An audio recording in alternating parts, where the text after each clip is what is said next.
یہ آیات ہیں کتاب مبین کی. المبین اشارہ ہے دلائل نقلیہ بیان ہوں گے. میں نے ضابطہ بتا دیا. کتاب کی صفت حکیم آئے اشارہ ہوتا ہے دلائل عقلیہ کی طرف، اور کتاب کی صفت مبین آئے تو اشارہ ہوتا ہے دلائل نقلیہ کی طرف. یہاں پر الکتاب المبین مبین صفت آئی تو اشارہ دلائل نقلیہ کی طرف. تلک اے آیات و ہذہ السورہ، مشار الیہ اس کا یہ ہے، اور یہ تمہید ما ترغیب ہے. اس سورت کی ایتیں، یہ ایتیں ہیں کتاب مبین کی. الکتاب المبین، مبین کے دو معنی ہیں. مبین لازم اے ظاہرہ، معنی ہوگا یہ ایتیں ہیں روشن کتاب کی، ظاہرہ ظہور سے. اور مبین متعدی ہو تو معنی ہوگا اظہرہ کے معنی میں، یعنی ظاہر کرنے والی کتاب. ظاہر کرنے والی کتاب کس کو ظاہر کرنے والی؟ حق کو. حق پتہ چلتا ہے تو قرآن کے ذریعے. قرآن حق کو ظاہر کرنے والی کتاب. اب اس پر اشکال ہے کہ کئی مقام پہ آپ نے پڑھا ہے قرآن کی صفت مبین، کتاب کی صفت مبین. تو پہلا معنی اگر ہو تو اشکال ہے. اشکال یہ ہے کہ قرآن آپ کہتے ہیں مبین خود بخود واضح ہے، روشن کتاب ہے. حالانکہ بڑے بڑے شیوخ ساری زندگی قرآن میں کھپ گئی، لیکن قرآن کے ایسے گہرائیاں بھی ہیں اور ایسا عمق بھی ہے کہ پوری زندگیاں گزر گئی بڑے بڑے مفسرین کی، لیکن بہت ساری چیزوں کو نہیں پا سکے اور کئی مقامات کو حل نہیں کر پائے. قرآن کہتا ہے یہ کتاب بالکل واضح ہے، روشن ہے. راضی جیسا آدمی زندگی گزار گیا، علوسی جیسا آدمی گزار گیا. قرآن میں تو اتنی گہرائی ہے کہ آج تک اس کے عمق کی تہ تک کوئی بھی نہیں پہنچ سکا. پھر روشن کتاب کیسے ہے؟ یہ اشکال ہے. جواب یہ ہے کہ قرآن پاک کے معانی دو قسم پر ہیں. ایک ہے معانی اولیہ اور ایک ہے معانی ثانویہ. اولیہ وہ معنی ہیں جن پر مدار عقائد کا اور عمل کا، وہ اولی معنی ہے. جس طرح سمندر ہو، قرآن کی مثال سمندر والی ہے، تو سمندر میں کچھ مال اوپر والی سطح پہ ہوتا ہے، کم از کم پانی جس کے ساتھ حیات ہے. دریا کے اوپر پانی موجود ہے، اس سے ہر آدمی نفع اٹھا سکتا ہے اوپر والی سطح سے. اور ایک ہے دریا کی گہرائی. اب پانی پینے کے لیے تو گہرائی میں جانا ضروری ہے جی. پانی تو کنارے سے پیا جا سکتا ہے یا نہیں پیا جا سکتا؟ پانی دریا کا پیا جا سکتا ہے، ہر ایک پی سکتا ہے. یہ اس سطح ہے. اور ایک اس کی گہرائی ہے. جو دریا کی گہرائی ہے وہ جتنا تیراکی کا ماہر ہوگا، جتنا سانس لمبا ہوگا، وہ اتنا ہی نیچے جائے گا، غوطہ لگائے گا، ماہر غوطہ زن. یہی حال ہے قرآن کا. قرآن کا ایک اولی معنی ہے، معانی اولیہ. معنی اولیہ وہ ہیں جن پر ایمان اور عمل موقوف ہے. وہ تو ہر ایک کے سامنے ہے. جس طرح دریا کا پانی ہر ایک پی سکتا ہے، کوئی منع ٹوک نہیں. قرآن مسئلہ سمجھانے کے اعتبار سے کوئی آدمی بھی چند دن انابت کے ساتھ قرآن کے ساتھ دل لگا لے، قرآن کا آب حیات پینے میں اسے کوئی تکلف نہیں ہوگا. اور یہ آب حیات قرآنی کیا ہے؟ ایمانی زندگی، ایمان بننا. تو اس معنی اولیہ کے اعتبار سے یہ کتاب بڑی روشن ہے. باقی رہ گیا اس کا عمق اور گہرائی. وہ گہرائی ہے وہ معنی ثانویہ کے اعتبار سے، وہ ہے علمی لطائف، علمی گہرائیاں. جتنا کوئی ماہر ہے وہ نیچے والی سطح تک جا سکتا ہے. جتنا سانس لمبا ہے وہ ہر ایک اپنے ذوق اور مزاج کے مطابق چیزیں ڈھونڈتا ہے. وہ موتی لے کر آتا ہے، نکات بیان کرتا ہے، لیکن ایک بالکل قرآن پاک کی ظاہری سطح ہے، اولی معنی اولیہ جن پر نجات موقوف ہے. یہ بالکل روشن اور واضح ہے، ان میں کوئی مثالہ لگانے کی ضرورت نہیں ہے. یہ بات سمجھ گئے یا نہیں سمجھ گئے؟ بولتے ہو بزرگوں. آیات الکتاب المبین. انا انزلناہ، بے شک ہم نے نازل کیا، یہ شرف ذاتی ہے، ہم نے اتارا اس کو. انزلناہ قرآنا عربیا، اس حال میں کہ پڑھا ہوا ہے بڑی فصیح بولی میں. یہ قرآن بدل بھی بنایا گیا ہے وہ ضمیر سے، حال بھی بنایا گیا ہے. انا انزلناہ، بے شک ہم نے نازل کیا اس کو، حال ہونا اس کا کہ پڑھا ہوا ہے عربیًا، عربی زبان میں. عربی کے دو مطلب ہیں، ایک ہے لسان عربی. کیا سمجھ رہے ہو؟ لسان عربی بولی، اور ایک ہے عربی کا لغوی معنی. عربی کہتے کس کو ہے؟ یاد رکھو، عربی کا معنی ہے العربی الفصیح البین من الکلام. الفصیح البین من الکلام، جو واضح اور فصیح کلام ہو. تو عربی کا معنی فصیح بولی ہے، بلیغ بولی ہے. او بزرگوں، عربی کا اطلاق ایک تو جیسے پنجابی لسان پنجابی ہے، زبان بولی انگلش بولی، اسی طرح عربی بھی ایک لسان ہے اہل عرب کی. اور ایک ہے عربی کا لغوی معنی. عربی کا لغوی معنی بتا رہا ہوں، العربی الفصیح البین من الکلام. راغب کہتا ہے عربی کا معنی کلام الفصیح، فصیح کلام ہے. اسی طرح تاج العروس والا بزرگ، اس نے بھی لکھا التعریب التبیین والایضاح. عربی کا معنی یہ ہے تعریف التبیین والایضاح. اور کہتا ہے حربا کا معنی ہوتا ہے ابانا و افصح. تاج العروس تو یہ جو عربین ہے اس کے دو معنی ہیں، عربی زبان میں ایک یا فصیح بولی میں. یہ سمجھ جاؤ گے یا نہیں؟ فصیح بولی میں قرآن ہے، عربی زبان میں یا فصیح بولی میں.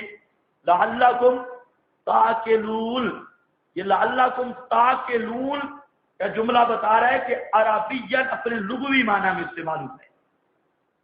تو بزرگوں، لعلکم تاکلون بتا رہا ہے کہ عربین اپنے بول پڑھو اپنے لغوی معنی میں استعمال ہوا ہے. کیوں؟ اللہ فرماتے ہیں ہم نے اتارا اس قرآن کو بڑی فصیح زبان میں تاکہ تم سمجھو اس کو. اس کی بولی بڑی فصیح ہے.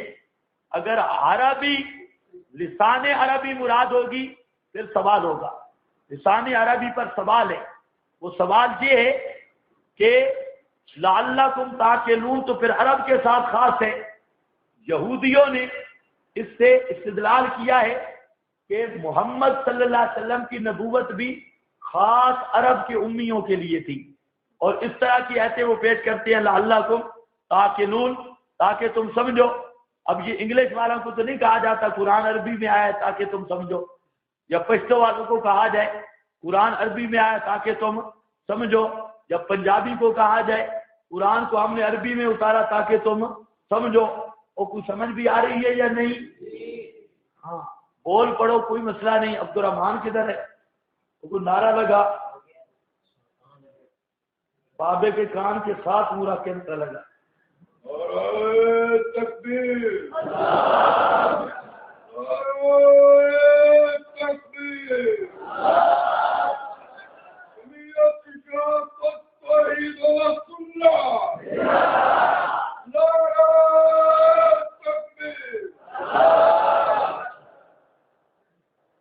جو نعرے میں سوئے رہے وہ سبق میں کیا جائیں گے؟ لعلکم تاکلون، یہ بات سمجھ گئے بزرگوں؟ اس لیے میں کہہ رہا ہوں کہ جہاں بہتر معنی کیا ہے عربی کا، لغوی معنی، لغوی فصیح بولی میں ہم نے قرآن کو اتارا خوبصورت اور فصیح بولی میں تاکہ تم سمجھو. یہ خطاب عام ہے، ورنہ تعویل کرنی ہوگی. تعویل یہ ہے اولاً تم سمجھو اور تمہارے واسطہ سے باقی سمجھے، کیونکہ آپ کی بعثت عامہ پر دلائل قائم ہے، ادلہ قائم ہے. یا ایھا الناس انی رسول اللہ الیکم جمیعا ما ارسلناک الا رحمۃ للعالمین ما ارسلناک الا کافۃ للناس نذیرا. یہ سارے دلائل ہیں کہ آپ کی بعثت عام ہے. ان ادلہ کی بنیاد پر عربین کو لغوی معنی میں لے لو فلا اشکال، اس پہ کوئی اشکال نہیں. اللہ فرماتے ہیں ہم نے قرآن اتارا بڑی فصیح بولی میں، بڑی پیاری بولی. قرآن کی فصاحت و بلاغت بہت انتہا کو پہنچی ہوئی ہے. کیوں؟ تاکہ تم سمجھو. صاف بولی میں اتارا تاکہ تم سمجھو، واضح بولی میں اتارا تاکہ تم سمجھو. اگر لسان سے عربی سے مراد لسان العربی تو پھر تم سمجھو عربیوں اور تمہارے واسطے سے باقی دنیا سمجھے. نحن نقص علیک، یا اللہ شکر ہے قرآن عربی میں آیا تھا، کہیں پشتو میں نہیں تھا اور کسی بولی میں نہیں تھا، ہمیں تو پتہ ہی نہیں چلتا، اور کوئی بولی نہیں تھی. اب ایسی بولی ہے پشتو والے کے لیے بھی مشکل نہیں، پنجابی والے کے لیے بھی نہیں. ہر زبان کچھ مشکل ہوتی ہے، لیکن عربی ایسی زبان پیاری ہے کہ کوئی آدمی بھی تھوڑی سی کوشش کرے نا قرآن سمجھنے جتنا بن جاتا ہے، اسے قرآن کا ترجمہ آ جاتا ہے، چاہے پنجابی پشتو کوئی بھی ہو.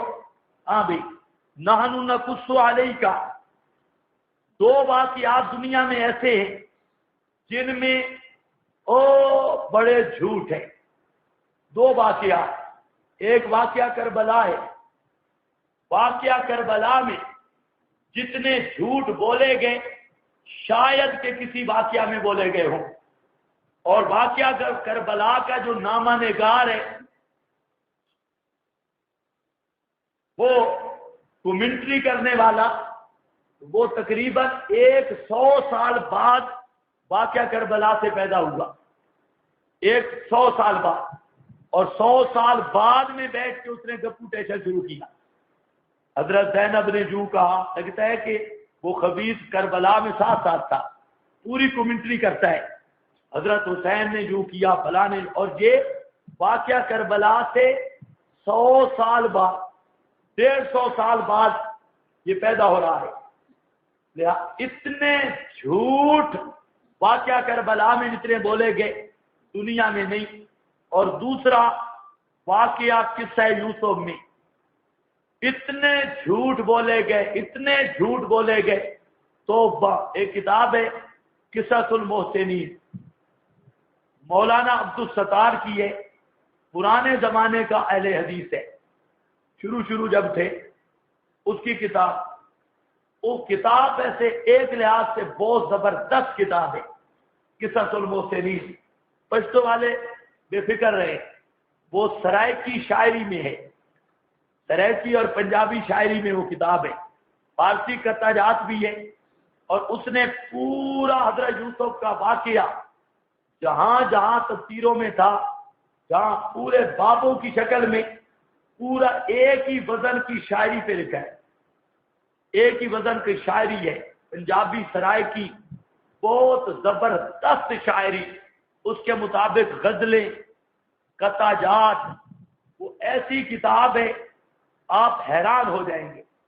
اور میں نے وہ کتاب منگوائی تھی. پرانے جو بزرگ تھے وہ کتاب پڑھتے تھے. ایک ہمارے علاقہ میں بزرگ تھا، بہت ہو گیا ہے، تو وہ مولانا حسین علی کا بڑا دشمن تھا، لیکن تھا ہوا ہے. مولانا حسین علی صاحب کا بہت دشمن تھا. اور کبھی کبھی کہتا کلی جزی کا جھگڑا حسین علی نے ڈالا ہے، وہ علم غیب کلی سے جزی یہ، لیکن تھا بھی بڑا ضدی۔ میں نے ایک دن اس سے پوچھا کہ کیا مسئلہ ہے؟ مسئلہ تو ہمارے والا مانتا ہے، تو مولانا بیچارے نے مسئلہ سمجھایا، ان کے پیچھے کیوں لگا ہوا ہے؟ تو اصل میں مولانا گئے تھے، وہاں کچھ زمینوں کا جھگڑا تھا، تو مولانا نے وہاں پر فیصلہ کیا تھا شرعی، تو شرعی فیصلہ جب ہو تو ایک فریق کے خلاف ہو تو اس نے تو ناراض ہونا ہے، وہ بہت سخت خلاف تھا، اس وجہ سے اپنی ذاتیات تھی، تو تھا بڑا مبارک۔ میں نے کہا یار مولا حسین علی صاحب کے خلاف بھی ہے، تجھے مسئلہ کس نے سمجھایا ہے؟ آپ ہی بڈھا 100 سال کا ہو کے فوت ہوا ہے۔ تو کہتا ہے کہ مجھے مسئلہ سمجھ آیا اس کتاب سے، یہ کتاب میں پڑھتا ہوں، اب میرے پاس گم ہو گئی، وہ کتاب جو ہے اس سے مجھے اتنی توحید بیان کرتا ہے وہ آدمی، اتنی توحید ایک ایک کڑی سے، لیکن اتنے جھوٹ ارشاد فرمائے اس کتاب میں، تو ساری اسرائیلی روایتیں اس نے جمع کی ہے، جو پورا جھوٹوں کا وہ انسائکلوپیڈیا ہے مکمل طور پہ۔ تو کہتے ہیں مسئلہ مجھے اس سے سمجھ آیا ہے، بدعت کا رد، توحید کا اس بات بہت اچھے انداز میں کیا اس نے۔ تو مجھے کہتے ہیں یہ کتاب لے آ کے دو، کتاب میں لے آیا، آپ اندازہ کریں گے کتاب میں لے آیا، کتاب جو اس کے سامنے رکھی میں لاہور سے منگوائی، تو کتاب کا 1-2 شعر پڑھا اور بابا رو رو رو پورا قمیض اس کی مکمل طور پہ تر ہو گئی، اتنا رویا، میں ساتھ چارپائی پہ بیٹھا دیکھ رہا ہوں کہ اسے ہو کیا گیا، اتنا رویا توبہ توبہ توبہ۔ تو وہ اصل میں یہ اس قصے کو لوگ سمجھتے عشق معشوقی کا قصہ، اس لیے بوڑھے بڑے شوق سے سنتے ہیں کہ جہاں پر عشق معشوقی کا واقعہ ہے، تو اور وہاں عورت عاشق ہو گئی تھی، بڑے سونا پن بیان ہو رہا ہے، وہ مصر کی زنانیاں آئی تھی، فلانی آئی تھی فلانی، لوگ اسے یہ سمجھتے ہیں عشق معشوقی کا واقعہ۔ اللہ رب العزت نے اس قصہ کو صاف کر کے بیان کر کے مقصد بتایا، 2 مسئلے سمجھ لو، میرے سوا کار ساز بھی کوئی نہیں اور عالم الغیب بھی کوئی نہیں۔ تو اس لیے اب آپ کو سمجھ آئے گا نانو نقصوں پر جو زور دی، نقصوں میں بھی نانو ضمیر ہے، نقصوں میں بھی نانو ضمیر ہے او بزرگوں، لیکن نانو پہلے ذکر کی حسر کے لیے۔ اللہ فرماتے ہیں ہم ہی بیان کرتے ہیں اوپر تیرے احسن القصص، بہترین قصہ، ہم ہی، یہاں اثر کا کیا تک بنتا ہے؟ ہم ہی، کیونکہ یہودیوں نے جھوٹ اڑا رکھے تھے، اسرائیلی روایات میں جھوٹ تھے اور غلط مکذوبہ واقعات، اللہ نے ایک ہی لفظ میں تمام جھوٹوں کی کلی کھول دی، ایک ہی لفظ آیا، اور وہ لفظ کیا ہے؟ نحنو نقصو، وہ لال ٹوپی والے کو جگا دو، نحنو نقصو۔ اور بزرگوں یہ بات سمجھ آ گئی کہ نہیں؟ اس نحنو کے لفظ نے تمام روایات مکذوبہ کے مواد کو جڑ سے اکھیڑ دیا۔ اللہ فرماتے ہیں ہم بیان کرتے ہیں، ہم ہی بیان کریں گے، یہودیوں کے بیان پہ اعتماد نہ کرنا، اہل کتاب کے مولویوں کی گپوں پہ اعتماد نہ کرنا، نحنو، یہ جو ہم بیان کر رہے ہیں یعنی قرآن کا مضمون ہے، یہ صحیح ہے، قرآن کے علاوہ کوئی مضمون بھی اس کا صحیح نہیں، وہ سب جھوٹ ہے، اس کی طرف نہ جانا۔ نحنو نقص علیک، ہم بیان کرتے ہیں اوپر تیرے احسن القصص، بہترین بیان، احسن القصص، بہترین بیان، بما اوحینا، یہ با سببیہ ما مصدریہ، مانا ہوگا بے سبب ایحائنا الیکا، بسبب بئی کرنے ہمارے طرف تیرے، ھذل قرآن، یہ قرآن، اس قرآن کو بئی کرنے کے سبب سے، نحنو نقصو، ہم بیان کر رہے ہیں وَإِن كُنْتَ، بے شک ان مخفف من المثقل ہے اور یہ جملہ معللہ ہے، پکی بات ہے، بے شک تھے آپ، من قبل ہی ضمیر کا مرجع ہے، اوحینا میں جو ایہا مصدر ہے، اوحینا میں جو ایہا مصدر ہے، مطلب ہے ہمارے وحی کرنے سے پہلے لمن الغافلین، البتہ بے خبروں سے، لمن الغافلین، البتہ بے خبروں کا کیا معنی؟ ان ہو، لم یخطر بے بالے کا، ولم یقرا سمعو کا، یہ تیرے دل میں بھی کبھی نہیں کھٹکا تھا اور تیرے کانوں نے بھی کبھی نہیں سنا تھا۔ ہماری وحی کرنے سے پہلے میرے پیغمبر آپ کو بھی کوئی پتہ نہیں تھا، نہ آپ کے دل میں یہ بات آئی، نہ آپ کے کان مانوس تھے، کانوں نے یہ سنا۔ تو یہ آیت نسکتی ہے اس مسئلے میں کہ قرآن کے نزول سے پہلے جتنے یہ واقعات گزرے نبی پاک علیہ السلام کے علم میں نہیں تھے۔ کل بھی پڑھا ہے ما کنت تعلم وانت ولا قومک۔ بریلوی کہتے ہیں جسمانی حاضر ناظر، جسمانی حاضر ناظر کہنے والا بھی اصلی زندیق ہے، کیونکہ ان کنت من الغافلین کا پھر معنی نہیں بنتا۔ اگر کہیں روحانی حاضر ناظر یا علمی مشاہداتی حاضر ناظر تب بھی زنداد کا ہے، کیوں؟ قرآن نے غفلت بھی ثابت کی اور ما کنت تعلمها انت، عدم علم بھی ثابت کیا۔ ایک بریلوی نے ڈنڈی لگائی جی غفلت عدم علم کو لازم نہیں، غفلت ہے اور عدم علم کہاں سے ہے؟ غفلت تو صاف بھی ہو سکتا ہے، ذہول بھی ہو سکتا ہے۔ ذہول ان کو بہت ہوتا ہے بریلویوں کو، ہم کہتے ہیں یہاں غافلین ہے اور دوسرے مقام پہ ما کنت تعلم وانت ولا، اب وہاں پر نفی کس کی ہے؟ علم کی، اور نفی بھی مطلقاً ہے، تو وحی سے پہلے آپ کو کوئی چیز کا پتہ نہیں تھا۔ علم غیب کی بھی نفی، اور کیوں علم غیب کی کیوں نفی؟ وحی سے علم جو آئے یہ سبب کے ساتھ ہے، اور علم غیب کیا ہوتا ہے؟ ما فوق الاسباب۔ اور حاضر ناظر کی بھی نفی، اذ قال یوسف لابیہ، آغاز قصہ ببیان خاص، بس جہاں سے حضرت یوسف علیہ السلام کا قصہ شروع ہو رہا ہے، اوپر ایک لفظ آیا ہے آسان القصص، بہترین بیان۔ اس پر دو باتیں سمجھنی ہیں۔ ایک بات تو یہ ہے کہ اس کا نزول کیا ہے، شان نزول۔ شان نزول میں دو قول ہیں۔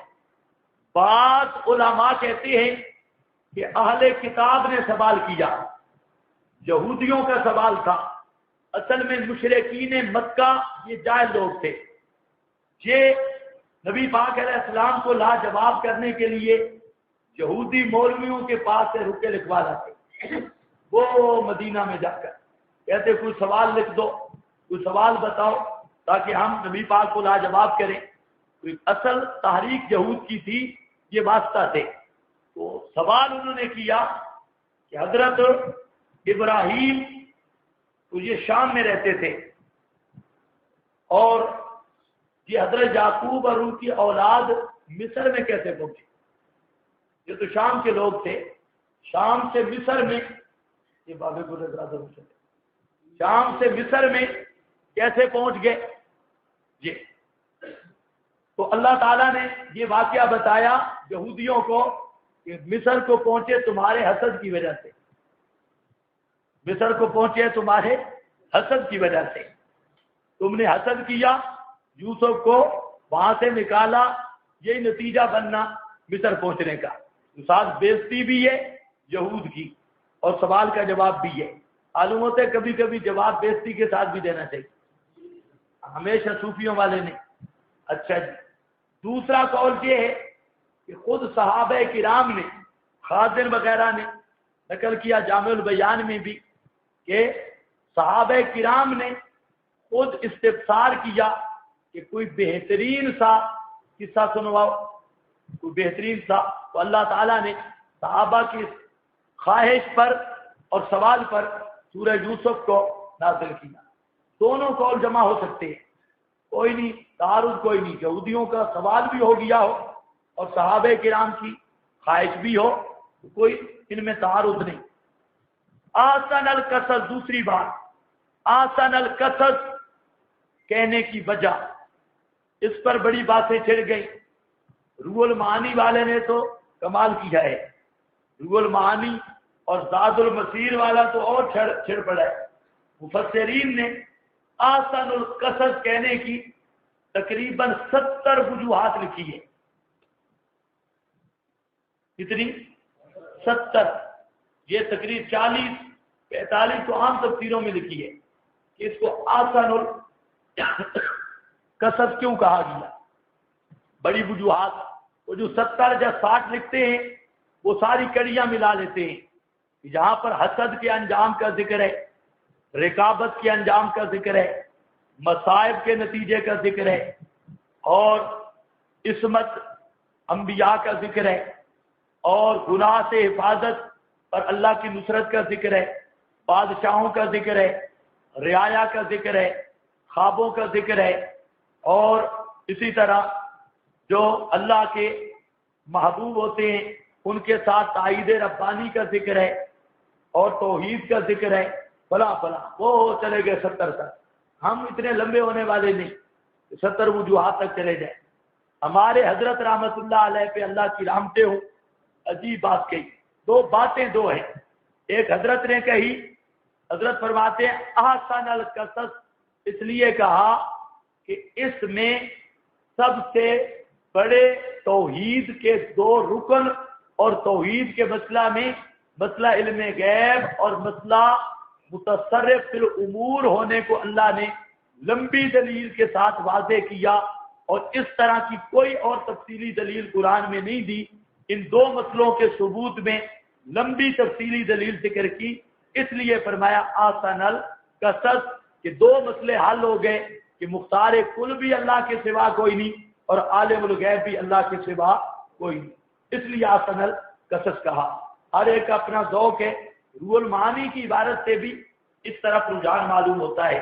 حضرت کی یہ بات روح المعانی سے ہی محفوظ لگتی ہے. ایک بات میں عرض کرتا ہوں کہ جہاں آسن القصص پر اشکال ہے ہی کوئی نہ سوال ہے نہ جواب. یہ سوال جواب بنا ہوا ہے, آپ ذوق کے لیے بنا لیں بے شک. اللہ نزل احسن الحدیث یتبعون ما احسنہ, پڑھتے ہو قرآن میں کہ نہیں؟ یہ قید ہوتی ہے شرف کے لیے, یہ قید ہوتی ہے شرف کے لیے. یہ نہیں ہے کہ باقی کی نسبت آسن, تفضیل والا معنی نہیں, یہ شرافت کا بیان ہے. مطلب یہ ہے کہ بہت خوبصورت قصہ, بہت خوبصورت قصہ, کیونکہ نانو نقصوں پر بھی زور ہے نا. او بزرگوں, نانو نقصوں پر زور ہے, ہم ہی سنائیں گے, اور ہم آسن القصص آسن الحدیث میں سنائیں گے. آسن القصص بہت سونا قصہ اور سونی حدیث قرآن ہی ہے. کیا مطلب ہے؟ قرآن میں ہم بیان کر رہے ہیں.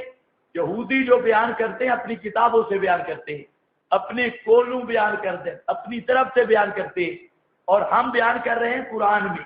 آسن القصص یہی ہے, آسن الحدیث یہی ہے, یتبعوا ما آسانہ, اور یہی ہے چپ. بس کر دے,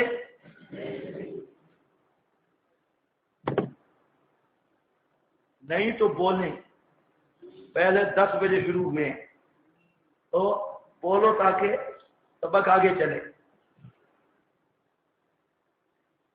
پتہ نہیں لوگ جھوٹ بولتے ہیں, علماء جھوٹ بولتے ہیں, اور نیچے سے جناب ایسے عوام انہوں نے تیار کی ہوئی ہے کہ وہ اتنا بڑا جھوٹ بولے گا, سبحان اللہ, اور آپ قرآن آپ کو سناتے ہیں لیکن ٹس سے باسی نہیں ہوتے. ایسی قوم اتنی تائید کرنے کے لیے بھی تیار نہیں, مجھے سمجھ آ رہی ہے. بیٹھے مست ہو, اتنی بات بھی بتانے کے لیے آپ تیار نہیں کہ ہم سب مہربانی کر کے سمجھ چکے ہیں. یہ اگر آپ بتا دیں تو آپ کا بڑا احسان ہوگا، تاکہ آگے ہم چل پڑیں کہ حضرات کو سمجھ آ گئی ہے ایک، اور دوسرا اس کا نفع دینی ہوگا۔ وہ دینی نفع یہ ہوگا کہ آپ کو نیند نہیں آئے گی، جب بولتے رہیں گے نیند نہیں آئے گی، سستی کریں گے نیند آئے گی۔ اور عبد الرحمان کا تو ٹھیکہ نہیں ہے آپ کو جگانے کا۔ ہاں بھائی،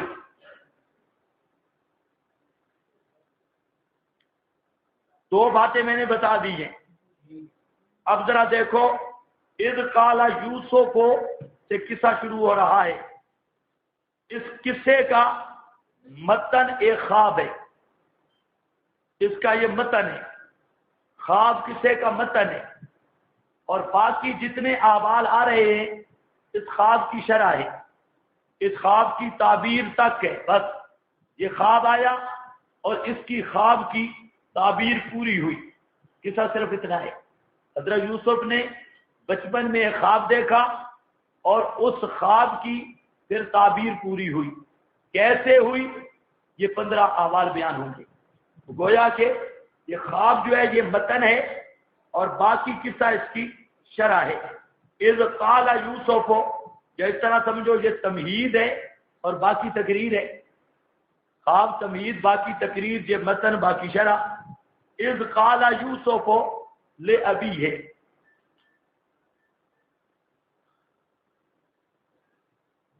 حاشیے پر کیا لکھا ہے احسن القصص کے بارے میں؟ اس قصہ کو احسن القصص اس لیے فرمایا گیا، اس سے دو نہایت عام مسئلے واضح ہو جاتے ہیں۔ نمبر ایک، اللہ تعالیٰ کے سوا عالم الغیب کوئی نہیں۔ نمبر دو، متصرف فی الامور اور مختار صرف وہی ہے، ساری مخلوق اس کی قضا قدر کے سامنے عاجز اور بے بس ہے۔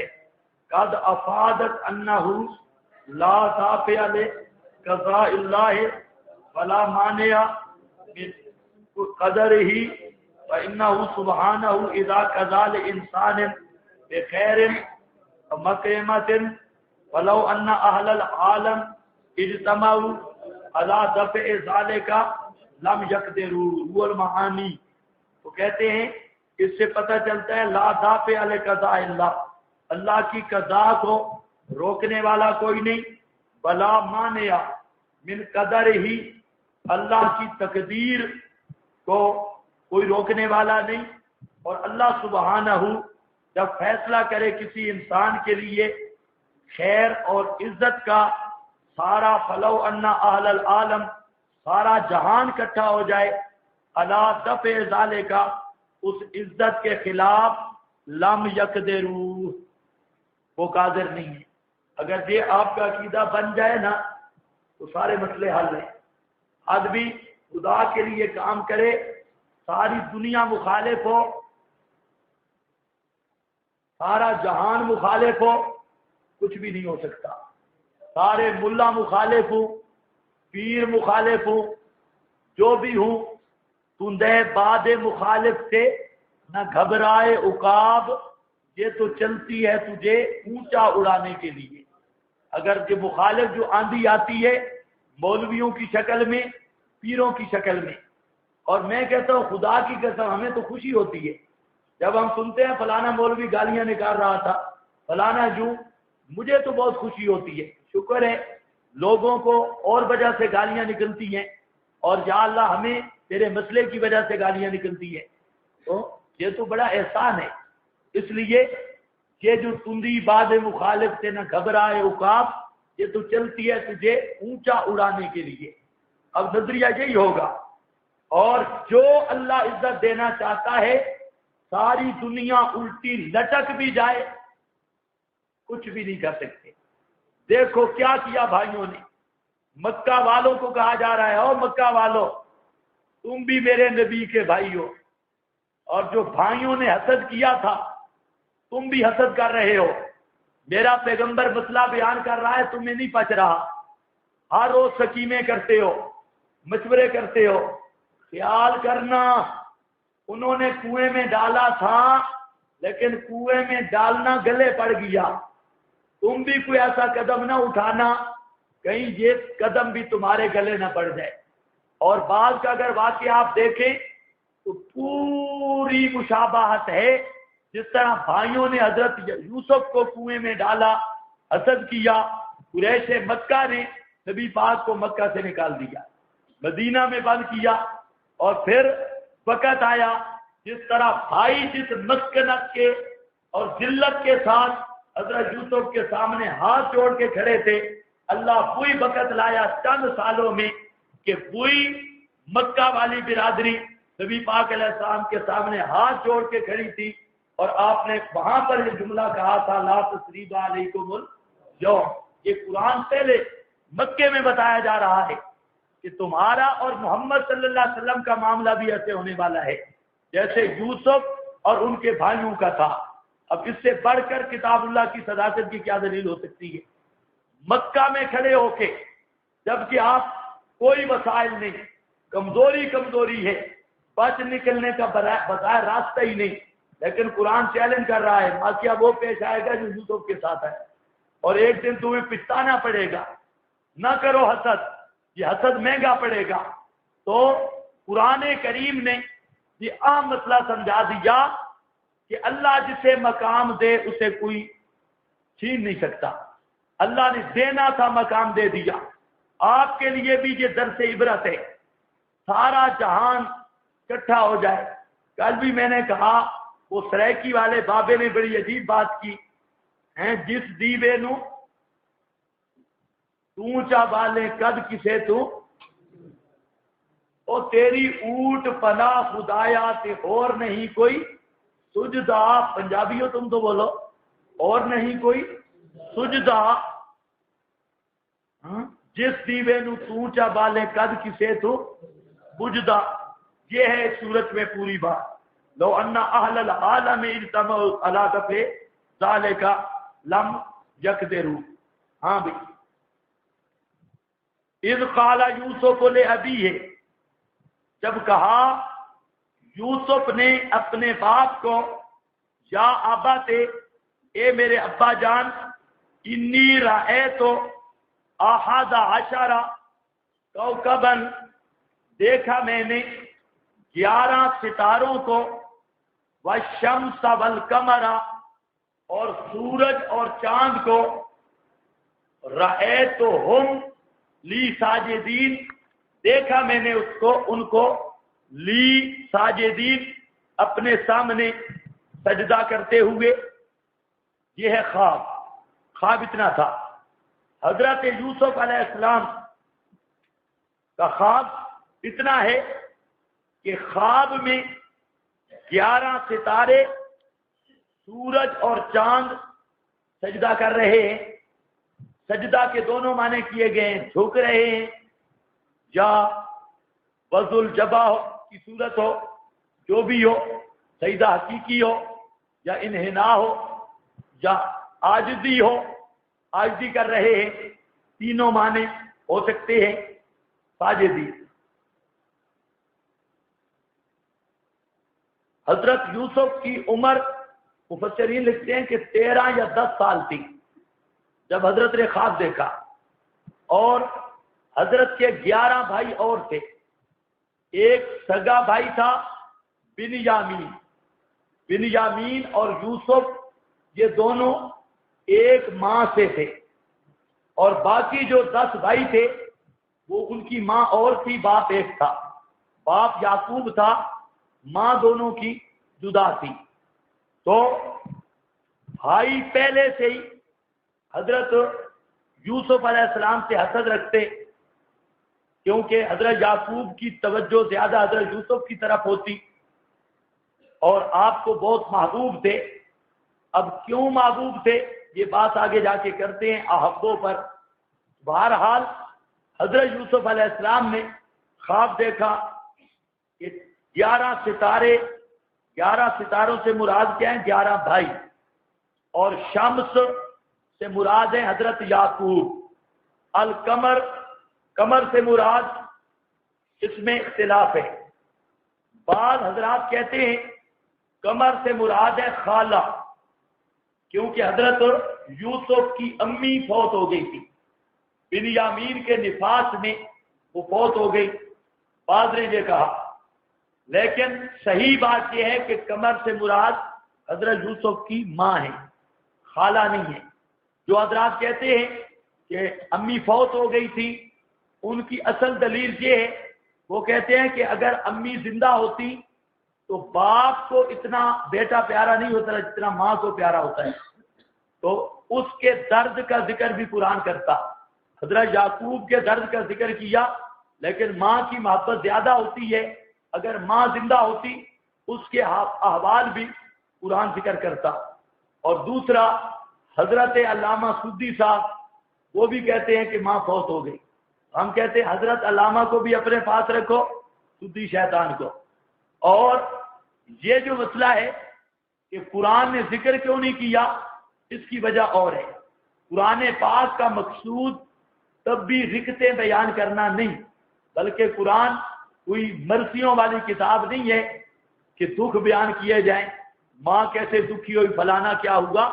قرآن کا مقصد ہے موعظت اور ذکر، لعلہم یتذکرون۔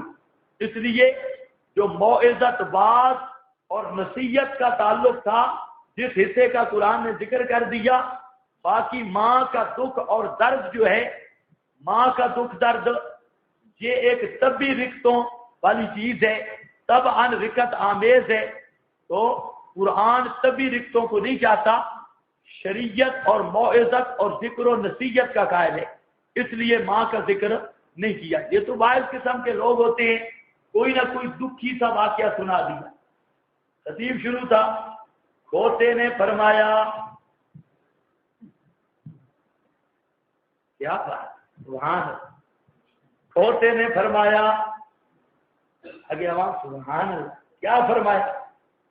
ابھی 4-5 دفعہ تو فرمایا، آگے کیا فرمایا؟ تو بات ہی کر۔ فرمودے کھوتا کیا تھا؟ کھوتے نے فرمایا، یا رسول اللہ، آپ کی وفات کے بعد میری زندگی فضول ہے، بس یہ کہہ کر کھوتے نے کنویں میں چھلانگ لگا دی۔ میرے دوستوں بزرگ،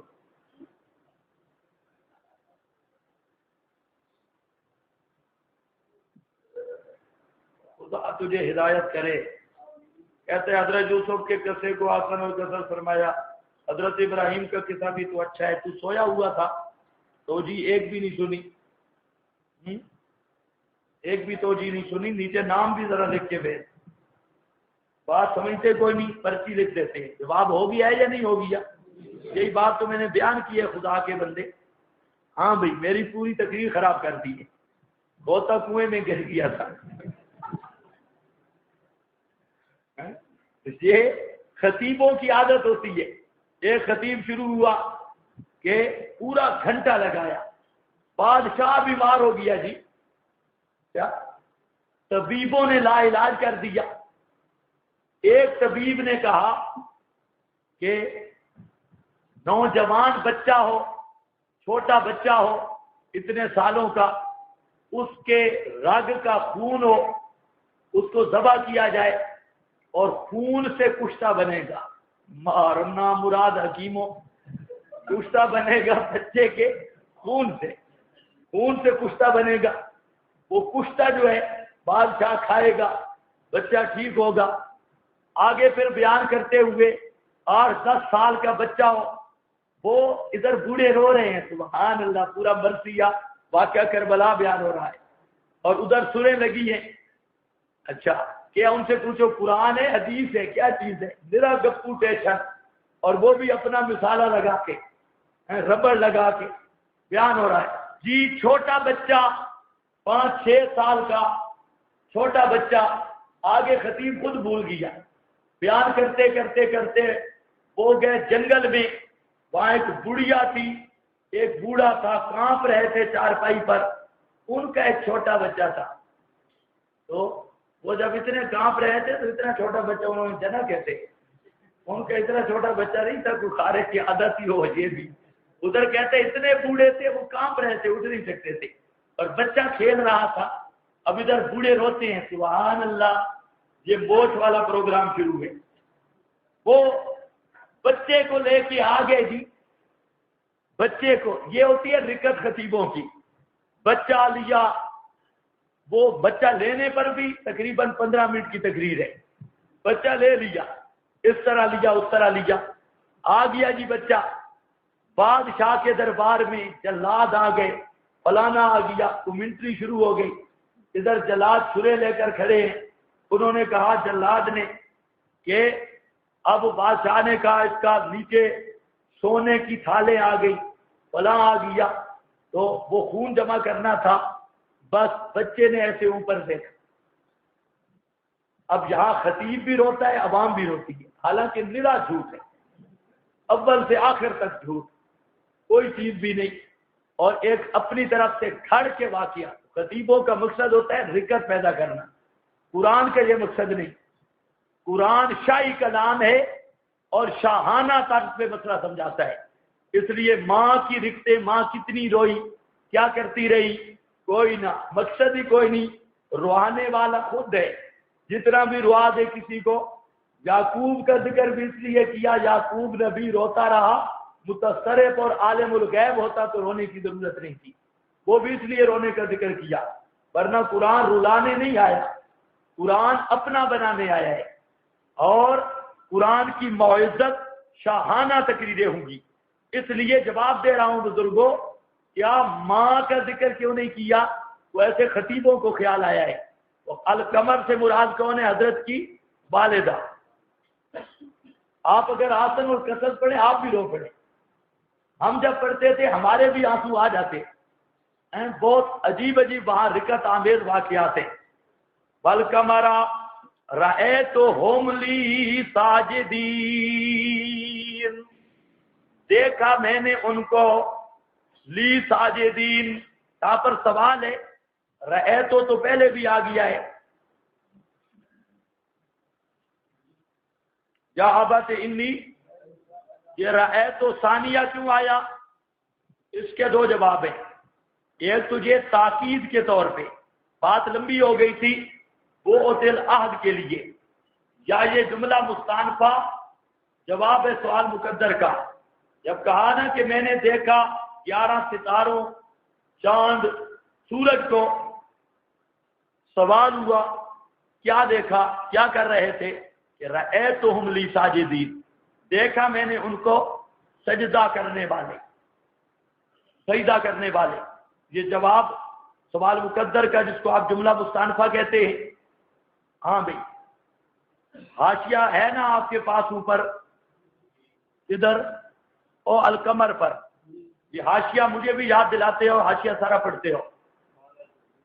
خالت ہو، یہ کون تھی؟ خالت ہو، حضرت کی خالہ، لأن امہ راحیل قد ماتت، کیونکہ آپ کی والدہ راحیل بہت ہو گئی تھی۔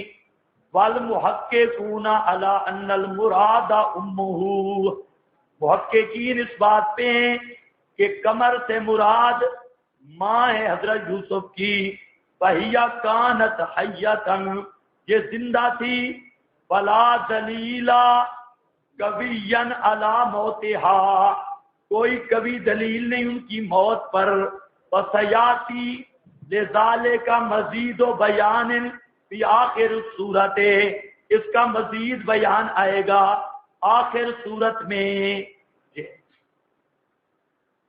اور جہاں پر ایک مسئلہ ہے، ہوم ضمیر ذوی العقول کے لیے آتی ہے، جہاں پر سورج، چاند، یہ غیر ذوی العقول ہے، لیکن تعبیر کیا رأیتو ہم، اس کے دو جواب ہیں۔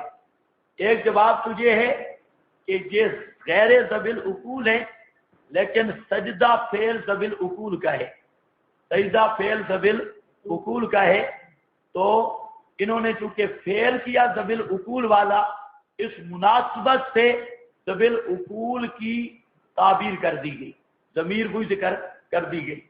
دوسرا جواب یہ ہے کہ یہ معاملہ ہے خواب کا، اور خواب میں آپ جانتے ہیں کبھی آپ کی چارپائی بھی ہوائی جہاز بن کے اڑ رہی ہوتی ہے، آپ دیکھا ہے کہ نہیں؟ کبھی خواب میں آپ خود آدمی اڑ رہا ہوتا ہے، وہ آسمان کے قریب قریب، خواب میں بھی کوئی اڑائے؟ جو خواب میں اڑائے ذرا ہاتھ اونچا کرے. ماشاء اللہ.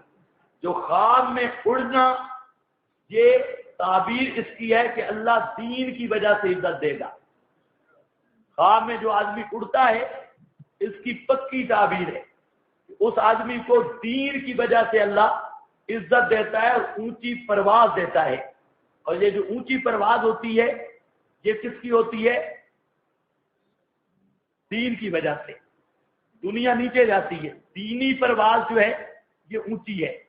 تو اب جو اڑے ہیں خیر نہیں، دین کی وجہ سے اللہ عزت دے گا، لیکن مشکلات بڑی آتی ہیں، بڑی مشکلات آتی ہیں. جب پہلا ہمارا سال تھا تدریس کا تو ایک مدرسہ میں آیا، 2-3 دن ٹھہرا. رات کو میں نے خواب میں دیکھا کہ یہاں پر 2 دریا ہیں، بہت بڑے دریا ہیں، اور ایک دریا کا پانی تھوڑا گدلا ہے، ایک دریا بالکل صاف ہے، صاف شفاف ہے. میں اس وقت اس گدلے دریا کے کنارے پہ ہوں، اور جو صاف اور شفاف دریا ہے وہ بڑی موجیں اٹھ رہی ہیں.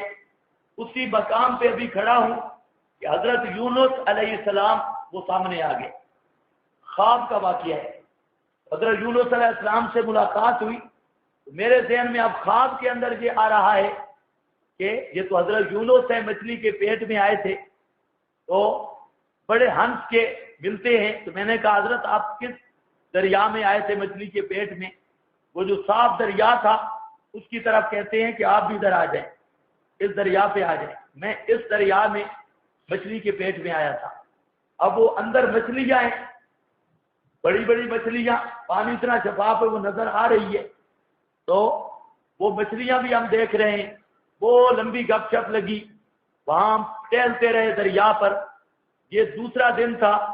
تو تیسرا دن وہاں پر ایک شیخ الحدیث تھے، ان کو میں نے خواب ذکر کیا. یہ خواب ہے. انہوں نے تعبیر بڑی عجیب دی. انہوں نے کہا کہ اس کا مطلب ہے کہ آپ اس سال کے بعد اس مدرسہ سے چلے جائیں گے.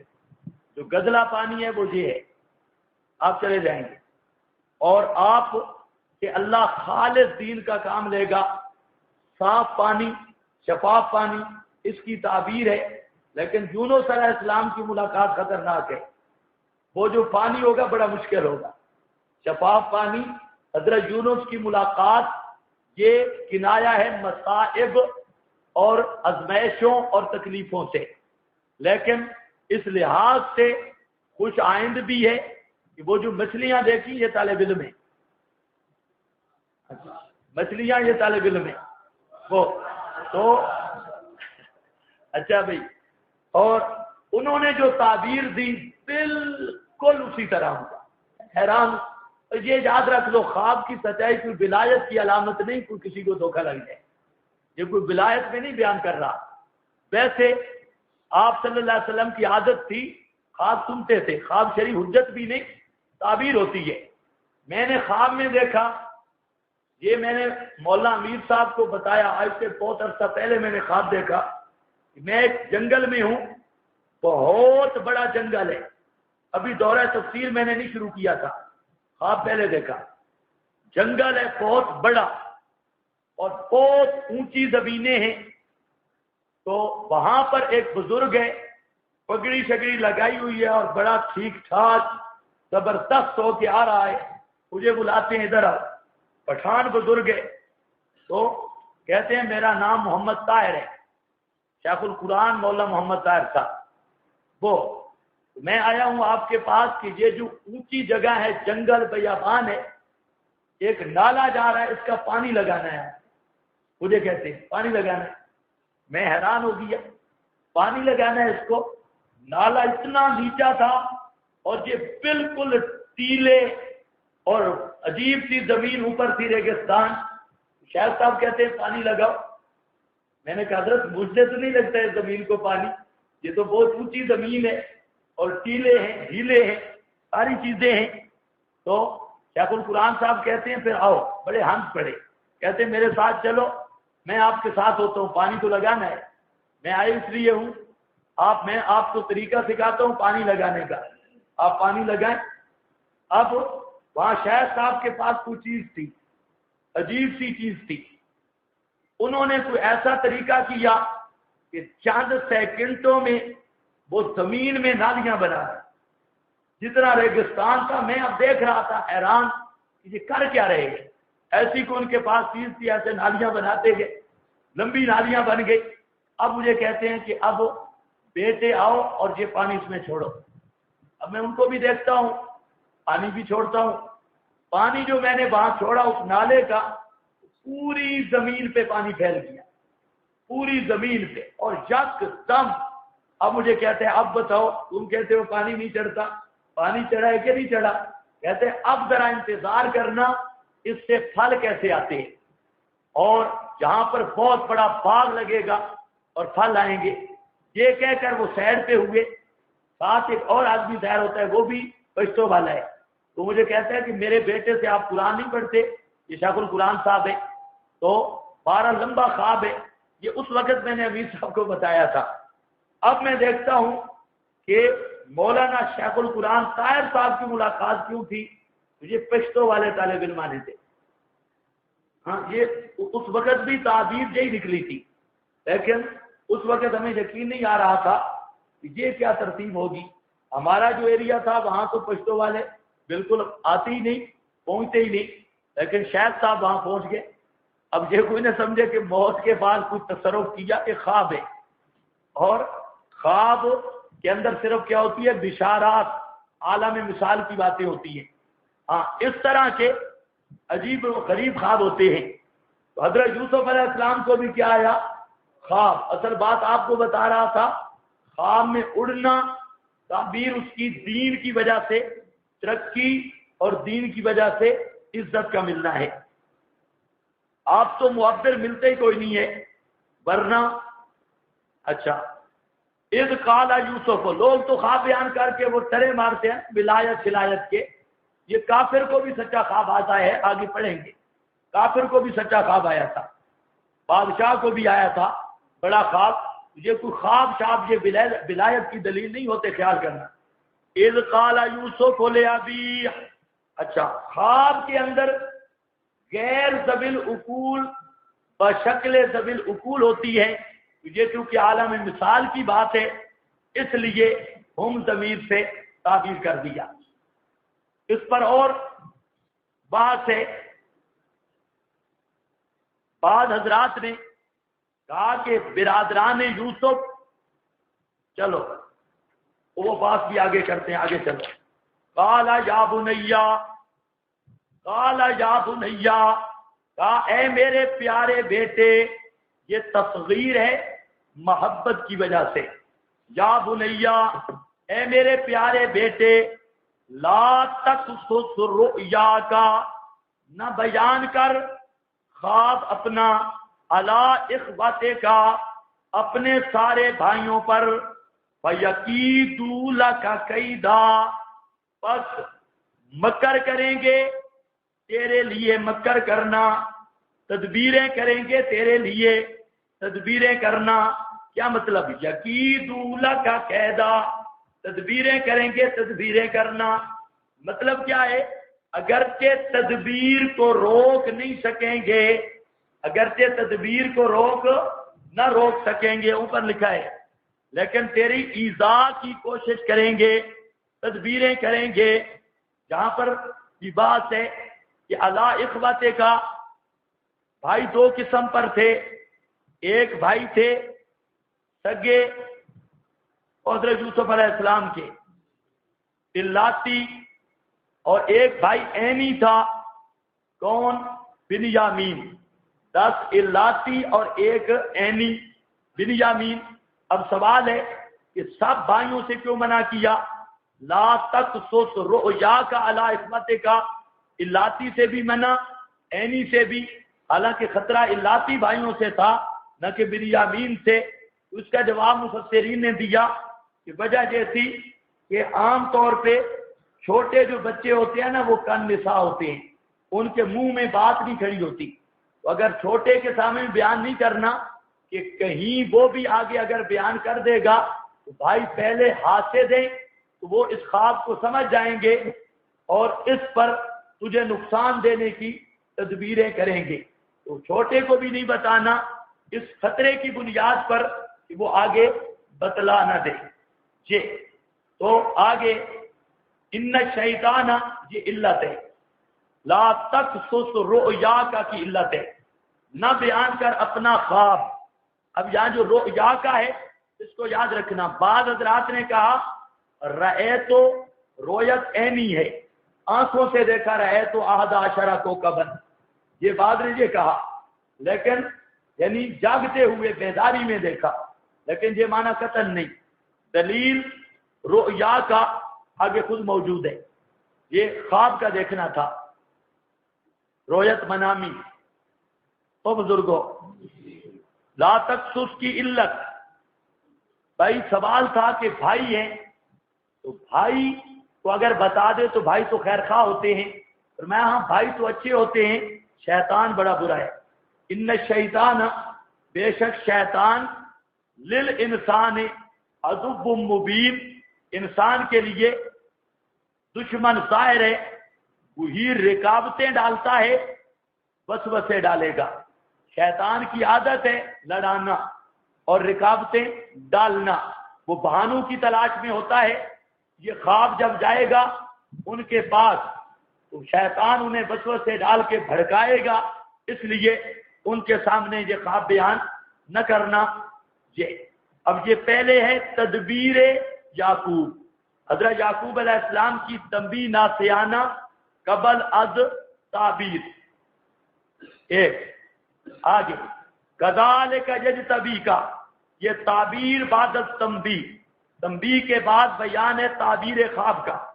کذالک اسی طرح، یجتبیکا چنے گا تجھ کو، ربوں کا رب تیرا، ویعلمکا اور سکھلائے گا تجھ کو، من تعویل الاحادیث، تعویل الاحادیث، ویتم نعمتہ اور پوری کرے گا اپنی نعمتیں اوپر تیرے، وعلی آل یعقوب اور اوپر آل یعقوب کے، کما اتمہا جیسا کہ پورا کیا اس نے ان نعمتوں کو، علی ابویک تیرے باپ دادے پر، من قبل اس سے پہلے، ابراہیم و اسحاق ابراہیم اور اسحاق پر، ان ربا کا علیم حکیم بے شک رب تیرا جاننے والا حکمت والا ہے.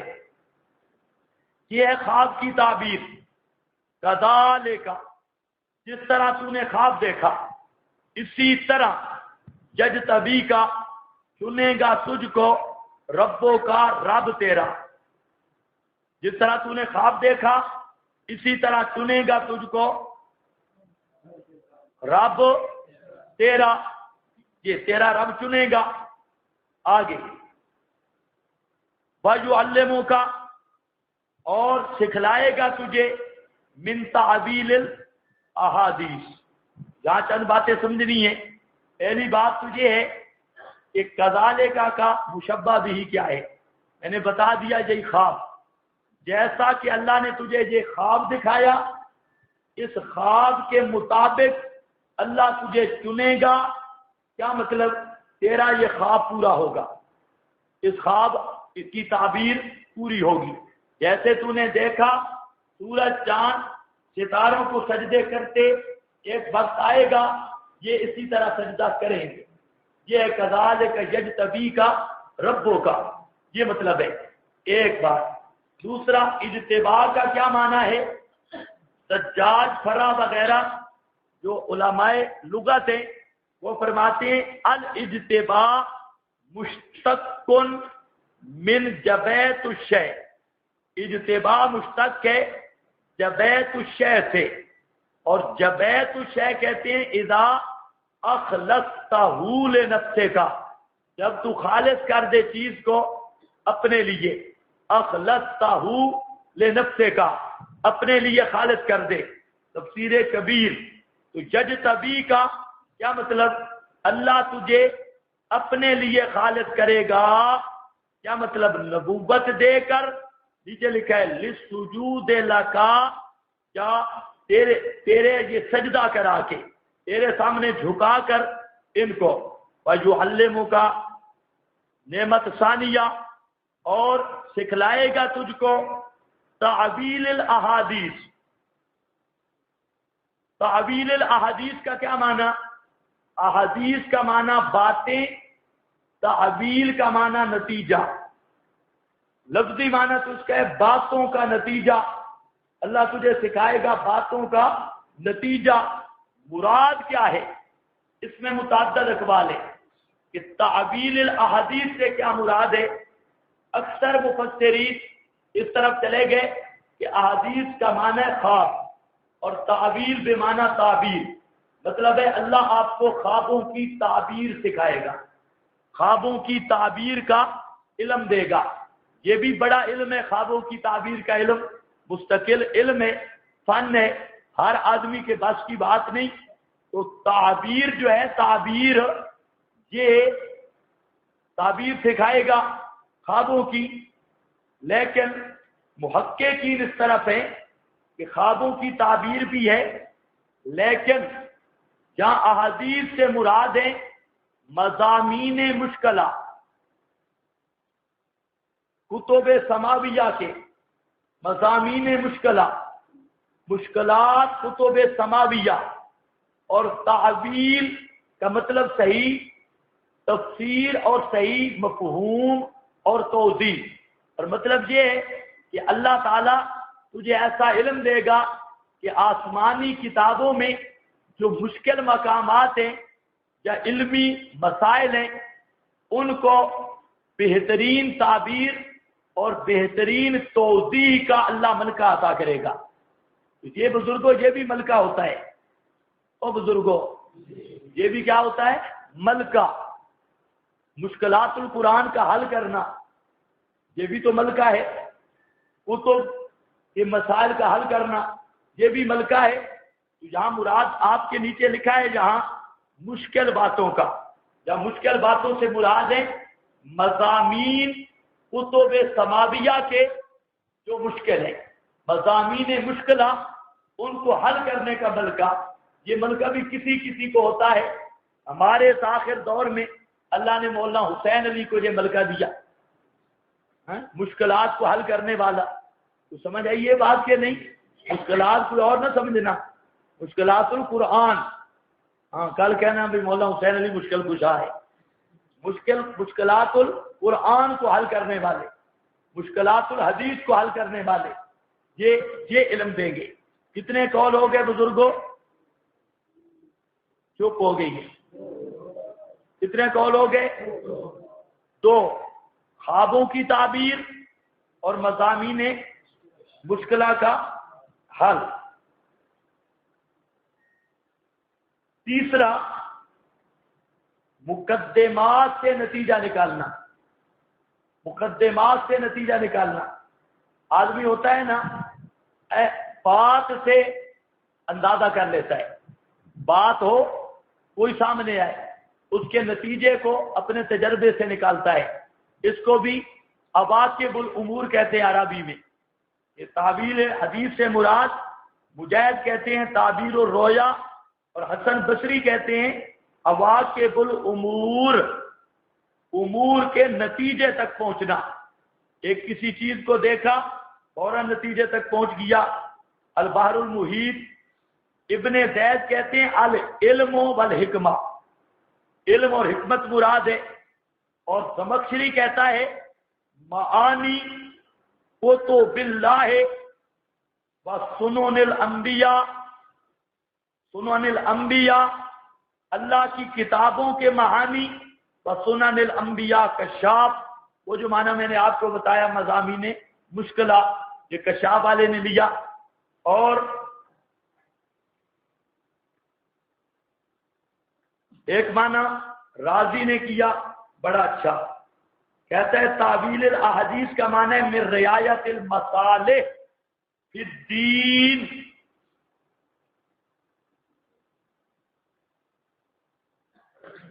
اچھا نہیں یہ عبارت لمبی ہے، اس کو چھوڑ دو، یہ لمبی عبارت جا رہی ہے، یہاں اصل مقصد اور ہے۔ دیکھو جی میں نے کیا بتایا آپ کو، تعبیر الاحادیث کے کتنے معنی جی؟ 5 معنی۔ یہ 5 معنی صحیح قول ہے کہ اکٹھے مراد ہے، 5 چیزیں۔ تعبیر الاحادیث کا مفہوم 5 چیزوں کو شامل ہے اور 5 کی 5 مراد ہے۔ چھٹا معنی یہ ہے کہ چھٹا معنی راجح ہے اور یہی پسندیدہ ہے تعبیر الاحادیث کا، جس میں ساری یہ باتیں آ گئی۔ قرآن پاک نے بھی اس لیے عام لفظ بولا وَيُتِمُّ نِعْمَتَهُ عَلَيْكَ، اور پوری کرے گا اپنی نعمتیں اوپر تیرے، وَعَلَىٰ آلِ یعقوب، اور اوپر آل یعقوب کے، کما اتمہا علی ابویک، جیسا کہ پوری کی اس نے تیرے والدین پر۔ یہاں پر سوال ہے، 2 باتیں ہیں۔ ایک بات تو خواب کی تعبیر تو مکمل ہو گئی، کذالک یجتبیک ربک، یہ خواب کی تعبیر ہے۔ یہ آگے جو 2 چیزیں ذکر کی، جو علموں کا وَيُتِمُّ نِعْمَتَهُ، یہ کیوں ذکر کیا او بزرگوں؟ جو علموں کا وَيُتِمُّ نِعْمَتَهُ، یہ کیوں ذکر کیا؟ خواب کی تعبیر تو پوری ہو گئی ہے، کذالک یجتبیک ربک، یہاں پوری ہو گئی۔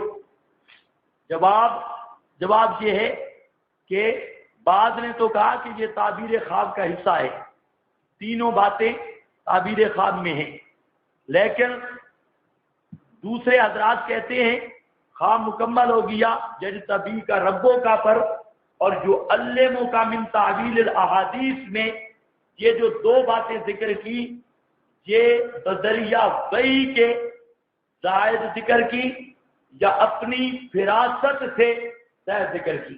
حضرت یعقوب علیہ السلام نے اپنی فراست سے زائد 2 چیزیں ذکر کی یا بذریعہ وحی کے یہ دونوں چیزیں زائد ذکر کی؟ یہ بات بھی سمجھ گئے؟ ہاں،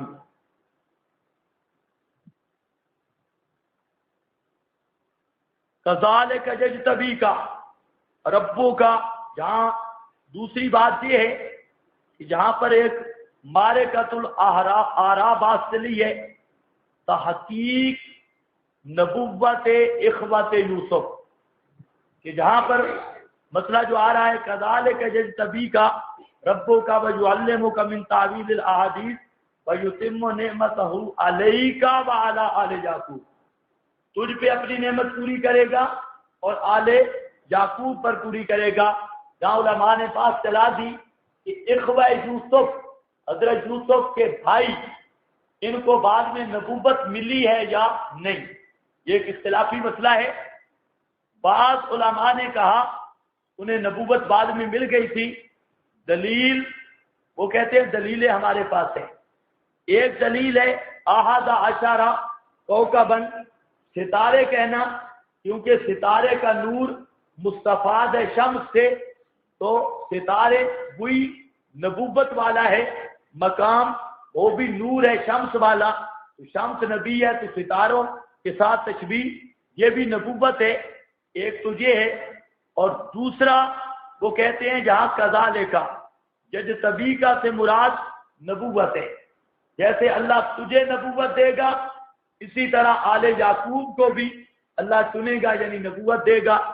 تو بزرگوں علی آل یعقوب، تو آل یعقوب کو بھی کیا ملے گی؟ نبوت ملے گی، کما اتمہا، جیسا کہ اس نے پورا کیا ابراہیم اسحاق پر، ابراہیم اسحاق کو نبوت ملی، تو آل یعقوب کو بھی کیا ملے گی؟ نبوت۔ یہ دوسری دلیل ہے۔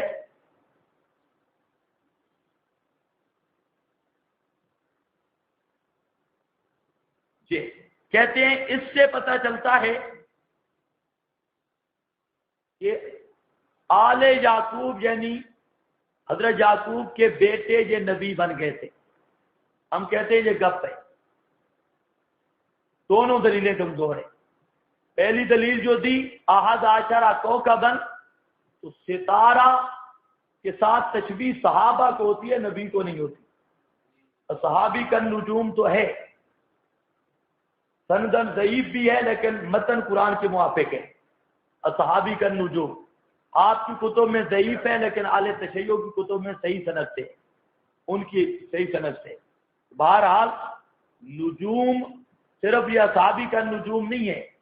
آپ نے مسلم کی حدیث بالکل صحیح سند والی، آپ نے فرمایا کہ جس طرح نجوم اور ستارے امانۃ للسماء، یہ ستارے النجوم امانۃ للسماء، ستارے جیسے آسمان کے لیے امان ہے، اسی طرح میرے صحابہ تمہارے لیے امان ہے۔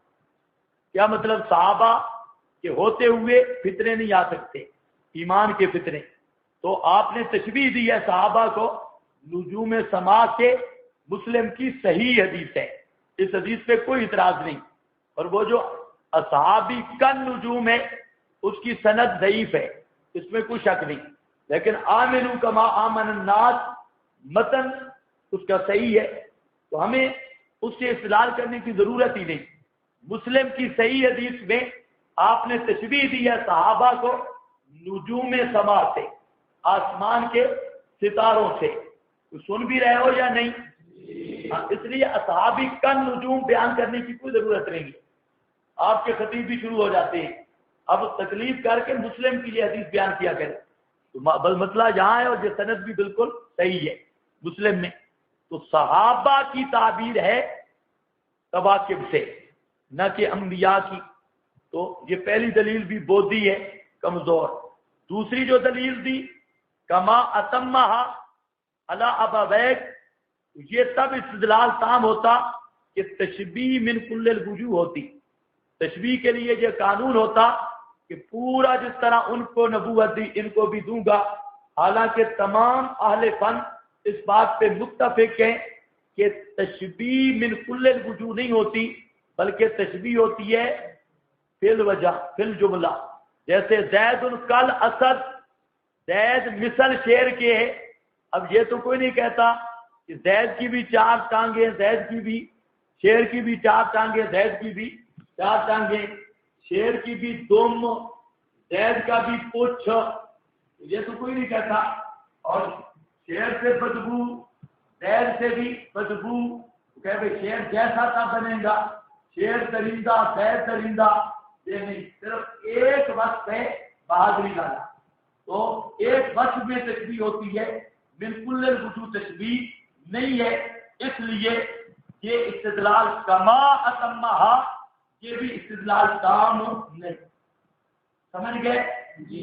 اور جو کہتے ہیں کہ نہیں ہے، نبی نہیں، ان کی بڑی دلیل یہ ہے کہ فراجی تھے، برادران یوسف کیا تھے؟ فراجی، اور نبی معصوم ہوتا ہے۔ یہ انہوں نے فراڈ کیا، بھائی کو باپ سے چرایا جھوٹ بول کے، اور پھر یہ صوفی گئے کنویں میں ڈال آئے، اور بکری شکری ذبح کر کے قمیض شمیز بھی خراب کر کے لے آئے، اور پھر آ کر شام غریبہ بھی منائی، عشاء یبکون، رو رو کر جھوٹ بھی بولتے رہے، مرثیے بھی پڑھتے رہے۔ یہ برادران یوسف فنکار آدمی تھے، فراڈی تھے، نبی کی طبیعت شریف ہوتی ہے، معصوم ہوتا ہے، لہذا یہ نبی نہیں، البتہ یہ دھوکہ اور فراڈ کرنے کے وقت گناہگار تھے۔ بعد میں جب یوسف علیہ السلام نے بھی معاف کر دیا اور اللہ تعالیٰ سے بھی معافی مانگ لی، توبہ کر لی، تو پھر یہ اولیاء اللہ بن گئے، یہ بھی پھر اولیاء اللہ بن گئے۔ یہ انبیاء نہیں بلکہ کیا ہے؟ اولیاء اللہ۔ اور سب سے بدترین دلیل اس پر کیا ہے؟ ان کا فرار۔ نبی معصوم ہوتا ہے اور فراڈی نبی نہیں بن سکتا، فراڈی کا قادیانی بنتا ہے تو نبی نہیں بنتا۔ یہ بڑی دلیل یہ ہے، ان سے بہت سارے ایسے امور سرزد ہوئے کہ اس قابل نہیں کہ نبوت ان کو ملے، بہرحال یہ نبی نہیں تھے، کما اتمہا۔ یہاں پر اور مسئلہ ہے، علی ابویک کا، حضرت نے ابراہیم اسحاق کا تو نام لیا ہے، اور اپنا نام کیوں نہیں لیا؟ اب ویکا میں تو قریب کا اب خود حضرت یعقوب ہے، اپنا نام نہیں لیا۔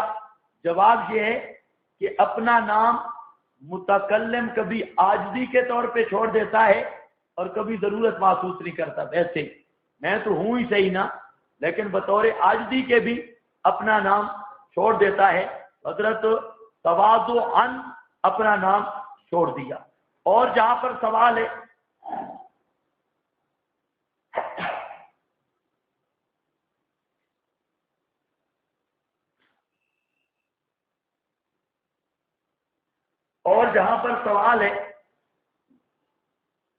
کہ پہلے ذکر کس کا کیا؟ ابراہیم کا، حالانکہ ترتیب میں پہلے ذکر کرنا تھا اسحاق کا۔ بزرگوں پہلے ذکر کس کا آنا چاہیے تھا؟ کیونکہ یعقوب بن اسحاق بن ابراہیم ہے نا، پہلے ذکر کس کا آنا چاہیے؟ یعقوب کا۔ چلو یعقوب علیہ السلام کا ذکر چھوڑ دیا، بطور عجز کے اپنی بات نہیں کی، تو بعد میں نمبر تھا اسحاق کا اور پھر ابراہیم کا۔ لیکن یہاں پر ابراہیم کا ذکر مقدم کیا، اس کی دو وجہ ہے۔ ایک وجہ تو شرافت ابراہیمی ہے، شرف۔ آپ نے کبھی دیکھا ہوگا پہلے نام لینا یہ بھی شرف سمجھا جاتا ہے عرف میں۔ تو پہلے نام ابراہیم علیہ السلام کا لیا کیونکہ ابراہیم عظمت شان میں اونچے ہیں، بڑے کا نام پہلے لیا جاتا ہے۔ سمجھ آئیے کہ نہیں؟ آپ خطیب بنیں گے تب پتہ چلے گا۔ خطیبوں کا یہ بھی جھگڑا ہوتا ہے کہ پہلے میرا نام کیوں نہیں لکھا، مجھے چھوٹا سمجھا ہے، پہلا نام میرا کیوں نہیں لکھا؟ پہلا نام میرا لکھنا چاہیے۔ اور ادھر کچھ ایسے خطیب بھی ہیں وہ کہتے ہیں کہ پیسے ہمیں دو، اشتہار ہم خود چھپائیں گے۔ تمہیں ہماری قدر کا بھی نہیں پتا کہ ہمارے القاب کیا ہیں، مفکر اسلام، خطیب ایشیا۔ عام آدمی کو پتہ نہیں، ہم خود ہی خرچہ کریں گے۔ آپ تھوڑا تھوڑا خطیبوں کی عادتیں بھی سیکھیں، کیونکہ پھر یکدم آتی نہیں ہے، تو تھوڑا تھوڑا خطیب بننا شروع کریں، تو اس کے لیے کافی لوازمات ہے۔ بہرحال اتنی بات ہے کہ حضرت ابراہیم کا نام پہلے شرف و تکریم کی وجہ سے لیا۔ ایک دوسرا اصل مسئلہ ہے، یہاں نعمتوں سے مراد ہو رہی ہے نعم دینی، اور نعم دینی میں سب سے بڑی نعمت توحید کی ہے، اور توحید کے سب سے بڑے داعی اعظم حضرت ابراہیم تھے۔ اس داعی اعظم کی نسبت کی وجہ سے حضرت ابراہیم کا ذکر پہلے کیا۔ اسحاق کا ان ربا کا علیم الحکیم۔ سبحان اللہ۔ اللہ فرماتے ہیں جب کمال دوں گا، اور اس کی وجہ یہ ہے کہ میں جانتا ہوں اجتباء کا مستحق کون ہے، حکیم اور حکمت والا ہے۔ اللہ فرماتے ہیں مجھے پتہ ہے کس کو نبوت دینی ہے اور کس کو چننا ہے، اور میں چنتا بھی حکمت کے ساتھ ہوں۔ وہ قرآن پاک نے جہاں صحابہ کا ذکر کیا عظمت بیان کرتے ہوئے، ساتھ کہتے ہیں عالم ما فی قلوب، عالم ما فی قلوب۔ قرآن ساتھ ذکر، یہی جملہ یہی لے آتا ہے۔ اس جملے کا مقصد یہ ہوتا ہے، جیسے وہ آتا ہے اولئک ھم الراشدون، آگے پڑھو، آگے بس نکالو سارے مردوں کا ختم پڑھنے آئے۔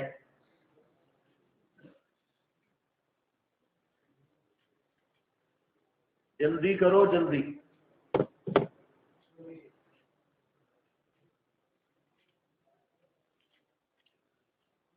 اچھا، کئی ایسے خبثاء بھی بیٹھے ہیں جن کے پاس قرآن بھی نہیں ہے۔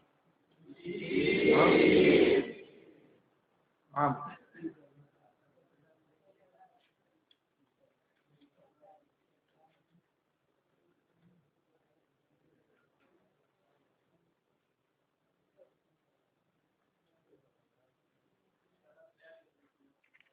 ہاں بھائی، 1043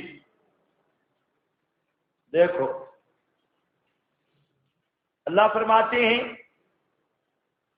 وَلَٰكِنَّ اللَّهَ حَبَّبَ إِلَيْكُمُ الْإِيمَانَ، لیکن اللہ نے محبوب کیا تمہاری طرف الایمان وَزَيَّنَهُ فِي قُلُوبِكُمْ، وَكَرَّهَ إِلَيْكُمُ الْكُفْرَ، اور دور کر دیا تم سے کفر کو، فسوق کو، عصیان نافرمانی کو، اولئک هم الراشدون، وہ اسی روش پہ پکے ہیں، فضلا من اللہ، لگتا ہے رافضیوں کے سینے پر قرآن مونگ ڈال رہا ہے، فضلا من اللہ، جیسے کسی کو جلایا جاتا ہے نا، اولئک هم الراشدون تک بات پوری ہو گئی تھی، اللہ فرماتے ہیں میرا فضل ہے نا، فضلا من اللہ ونعمت، نعمہ، اور اس کی نعمت ہے، واللہ علیم حکیم، اللہ نے جو کمال دیے، کیوں دیے؟ اللہ کو پتا تھا کہ یہ اس کے مستحق ہے، یہ استعداد ان میں ہے، جانتا ہے اور رکھتا وہاں ہے جہاں پر حکمت ہوتی ہے۔ میں آپ کو یہ بتا رہا تھا کہ جس طرح نبوت کا انتخاب ہوا، اسی طرح صحابہ اور صحابہ کی شان کا بھی اجتباع ہوا، وہاں پر بھی اللہ فرماتے ہیں علیم، اللہ جانتا ہے اتباع کا کون مستحق ہے، حکیم، اسی کو دیتا ہے جسے استعداد پہلے دیتا ہے، مال اور یہ صفتیں اتباع والی اس کو دیتا ہے۔ وہاں پر بھی فرمایا کہ صحابہ کا ایمان پکا، ہدایت پہ پکے، کفر، عصیان، فسق ان کے قریب نہیں آ سکتا، یہ اللہ کا فضل ہے، اور اللہ جانتا ہے آنے والے حالات کو بھی اور گزرے ہوئے کو بھی، اللہ نے جان بوجھ کر ان میں یہ استعداد رکھی، تے جان بوجھ کر اپنی حکمت کے مطابق ان کو یہ اوصاف دیے۔ جی علیم حکیم، لقد کانا، البتہ تحقیق تھی، فی یوسف، یوسف کے واقعہ میں، وإخوتہ، اور اس کے بھائیوں کے واقعہ میں، آیات للسائلین، کئی نشانیاں واسطے سائلین کے، آیات للسائلین، کئی نشانیاں واسطے سائلین کے، سوال کرنے والوں کے۔ سوال کرنے والوں سے کون مراد ہیں؟ السائلین سے۔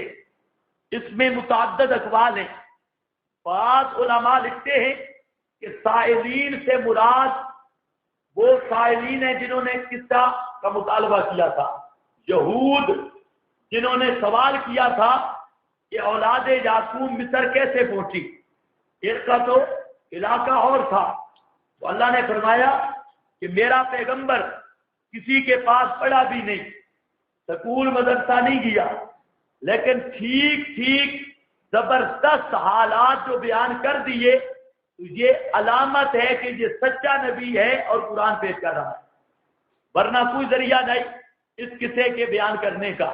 آیات للسائلین کا یہ مطلب ہے۔ نمبر 2، کہتے ہیں کہ سائلین سے مراد خود مشرکین عرب ہیں، اور ان کو بتایا جا رہا ہے نشانیاں ہیں، وہ حاشیے پہ بھی لکھا ہے۔ سائلین سے مراد یا تو مکہ کے وہ لوگ ہیں جنہوں نے یہود مدینہ کے سکھلانے پر آپ سے اس قصہ کا سوال کیا تھا۔ اس طرح یہ حضرت کی صداقت پر بہت بڑی دلیل ہے کہ آپ نے کسی سے پوچھے بغیر واقعہ کی پوری تفصیل صحیح طریقے پر بیان فرما دی۔ معلوم ہوا کہ آپ اللہ کے سچے رسول ہیں، آپ پر وحی نازل ہوتی ہے۔ نیز یہ کہ جس طرح اخوہ یوسف نے یوسف کو حسد کر کے وطن سے نکالا، لیکن یہی نکالنا ترقی اور بادشاہی کا ذریعہ بنا، اسی طرح تم بھی حسد کر کے پیغمبر کو نکالنے کا ارادہ رکھتے ہو، لیکن یہی حسد کر کے نکالنا میرے پیغمبر کی ترقی اور بادشاہی کا ذریعہ بنے گا۔ 2 ہو گئے۔ تیسرا، یا سائلین سے مراد معترضین علی التوحید ہیں۔ حضرت مولانا حسین علی یہی مانا کرتے ہیں، سائلین توحید پر اعتراض کرنے والوں، ان کے لیے آیات ہیں۔ کیا مطلب؟ یعنی منکرین توحید کے لیے اس قصہ میں بڑی عبرت اور نصیحت ہے، کیونکہ اس قصہ کی ہر کڑی سے یہ بات واضح ہو جاتی ہے کہ عالم الغیب بھی اللہ، متصرف اور مختار بھی اللہ کے سوا اور کوئی نہیں۔ یہ ہے آیات للسائلین۔ اس کو رات کو پڑھیں گے انشاءاللہ۔ وآخر دعوانا